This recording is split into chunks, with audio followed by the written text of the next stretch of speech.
Hello, friends and fiends! Welcome to episode 635 of the Daily Comic and Collectible.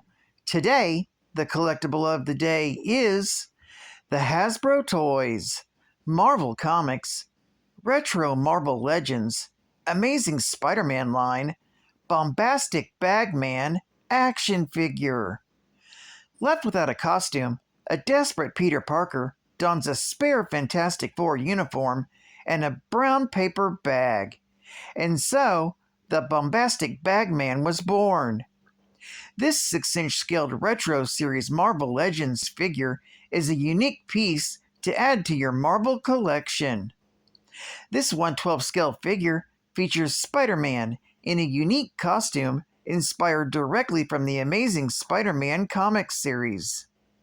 This figure is finely detailed and features hand-painted deco, and is made to look like the vintage figures from the original Toy Biz Toys line, but with updated sculpts and movement. This Bombastic Man features ultra articulation for advanced posing and displaying in your collection. Accessories include the Bombastic Man action figure, highly detailed down to his bare feet, an extra set of interchangeable hands, and a Kick Me sign, courtesy of Johnny Storm. Figure comes in retro-style packaging to recreate the original classic release, and was released by Hasbro Toys. Now, the comic of the day is Amazing Spider-Man, Volume 1, issue number 258, with the cover date of November 1984, with story by Tom DeFalco, art by Ron Frenz, and cover by Ron Frenz. This issue is titled The Sinister Secret of Spider-Man's New Costume. The story opens with Mary Jane Watson confronting Peter shortly after his return home from battling the Puma. She reveals to him that she's known that he was Spider-Man for years, which comes as a complete shock to him.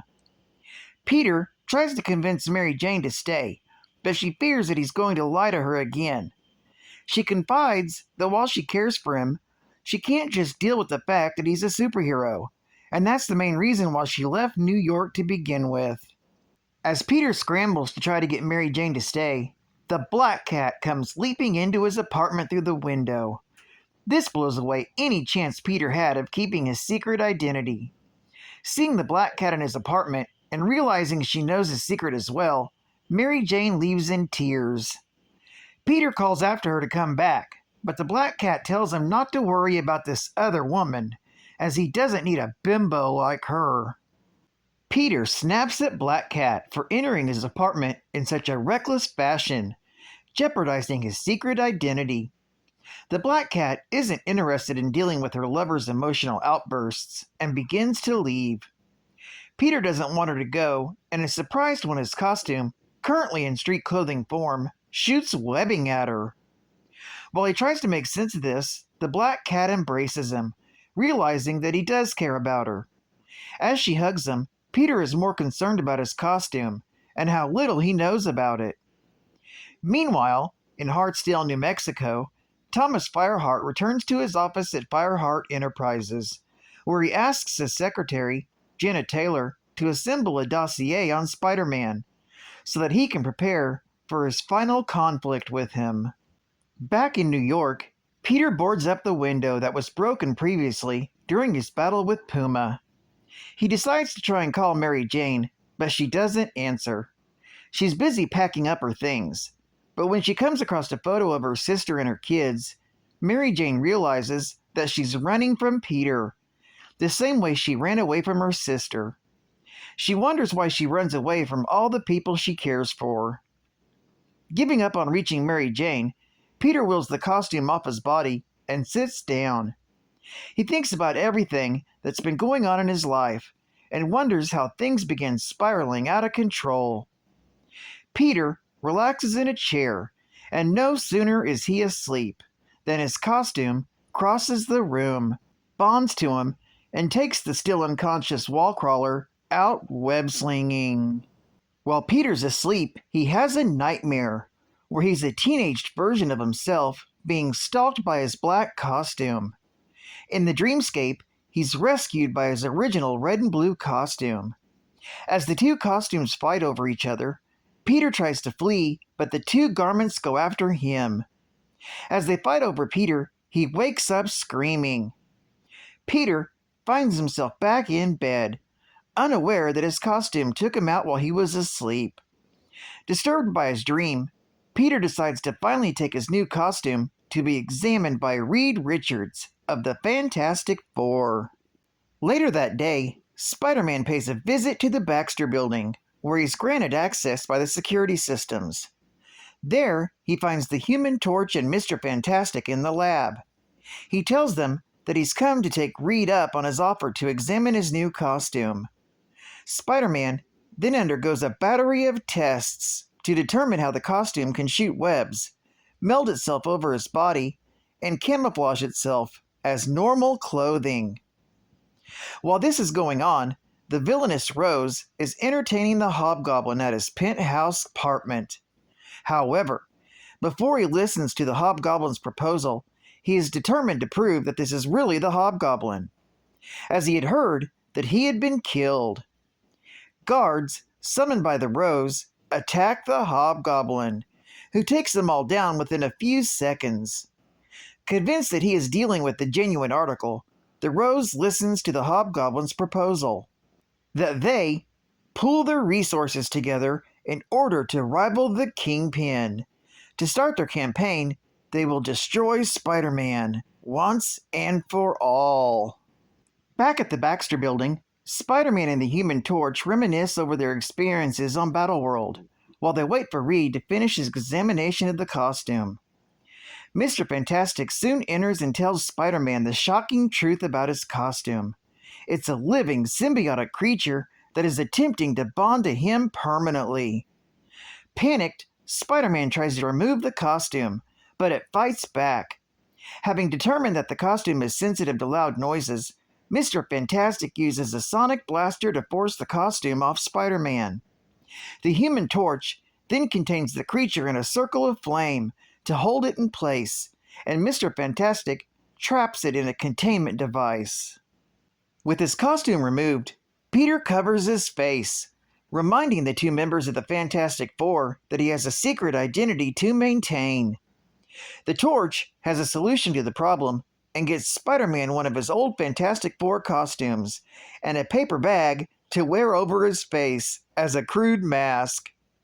Despite being embarrassed by his new ensemble, Spider-Man grudgingly accepts it for the time being, since he has to wear something. Reed then asks Spider-Man if he can keep the alien costume to examine it further. The Wallcrawler tells Reed that he can keep it, as he never wants to see it again.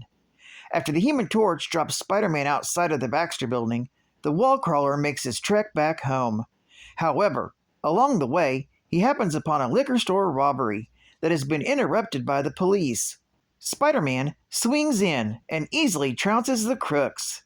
With the battle over, Spider-Man is swarmed by reporters who want to know who he is. Embarrassed and overwhelmed, the Wallcrawler quickly escapes. In the aftermath, Peter laments over how humbled he has been made recently and wonders what to do about Mary Jane and the Black Cat. Suddenly it begins to snow, which is the final straw in what turned out to be the most horrible day for Spider-Man. Once back home, Peter Parker watches the news coverage of his embarrassing outing as the unknown superhero. Trying to figure out what to do without his new costume, Peter pulls out his web shooters out of storage and contemplates wearing his old red and blue costume again, when suddenly there's a knock at the door. It turns out to be Mary Jane, who has come to talk to Peter, having grown tired of running away from her problems. She has decided that since she knows Peter's biggest secret, it is only fair to tell him her own. Meanwhile, back at the Baxter Building, Spider-Man's alien costume is seething with hatred and a desire for revenge. Although it's being held in Reed's lab, it is trying to escape from the containment unit that it's being held in. This story is continued in The Amazing Spider-Man, issue number 259. Geek Fact: this issue is considered a key issue, being the first appearance and debut of Spider-Man's Bombastic Bagman costume. And Reed Richards discovers Spider-Man's black costume is an alien symbiote and is trying to permanently bond with Spider-Man. Bonus Geek Fact: Mary Jane revealed that she's known for years that Peter Parker was secretly Spider-Man. In the climax of the last issue, the details of this discovery are depicted in Marvel graphic novel, issue number 46, from May of 1989, and in Untold Tales of Spider-Man, issue number 16, from December of 1996. Peter at first assumes that Mary Jane learned his identity because of the battle with the Puma in the last issue. Whether he notices her statement then that she knew before is unclear, but he understands her meaning by the end of this issue.